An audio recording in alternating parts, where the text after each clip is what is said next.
বয়স বিবেচনায় নয়, বরং ফর্ম যখন নিজের হয়ে কথা বলবে না তখনই বিদায় জানাবেন ফুটবলকে। অবসর নিয়ে এমনটি জানিয়েছেন আর্জেন্টাইন অধিনায়ক লিওনেল মেসি। বিশ্বকাপ সহ প্রায় সব অর্জনই ক্যারিয়ারে যুক্ত হয়, নিজেকে ভাগ্যবান মনে করেন তিনি। তবে অবসর পরবর্তী ক্যারিয়ার নিয়ে এখনো ভাবেননি আর্জেন্টাইন এই অধিনায়ক। অবসর থেকে ফেরা মেসি ভয়ঙ্কর, অন্তত পরিসংখ্যান তাই বলছে। কোপা আমেরিকার সেই ফাইনালে চিলির কাছে হেরে অবসরের সিদ্ধান্ত নিয়েছিলেন, তবে দ্রুতই সিদ্ধান্ত বদলে ফিরেছিলেন মাঠে।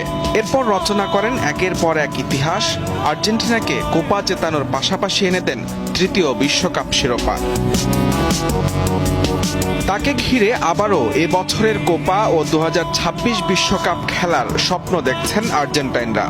আগামী জুনে 37 বছরে পা দিতে যাওয়া এলএম10 তাহলে অবসর নিচ্ছেন কবে, এমন প্রশ্নই মেসিকে করা হয়েছিল সৌদি আরব ভিত্তিক সংবাদ মাধ্যম এমবিপিসির এক অনুষ্ঠানে।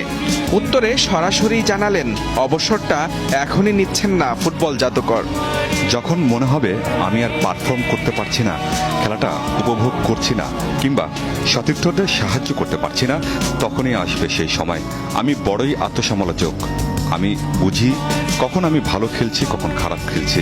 যখন আমার মনে হবে এখন সেই সিদ্ধান্তটা নেওয়ার সময় হয়েছে, আমার বয়স কত সেটি মনে না রেখেই অবসর নিয়ে নেব।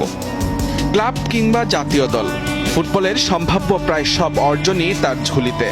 তাহলে ক্যারিয়ারে আর কি চাওয়ার পেছনে ছুটছেন আর্জেন্টাইন অধিনায়ক? আমি ভাগ্যবান, ক্রীড়ায় নিজের সব স্বপ্নই সত্যি করতে পেরেছি। আমার আর কি চাওয়ার আছে?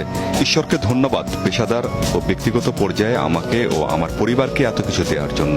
ঈশ্বর আমাকে যা কিছু দিয়েছেন আমি চেষ্টা করি সেসব উপভোগ করতে। ফুটবলের বাইরে টেনিস ও বাস্কেটবলে আগ্রহ লিওনেল মেসির। তবে অবসর নিয়ে যেমন ভাবনা নেই, তেমনি অবসর পরবর্তী ক্যারিয়ার নিয়েও ভাবেননি কিছু।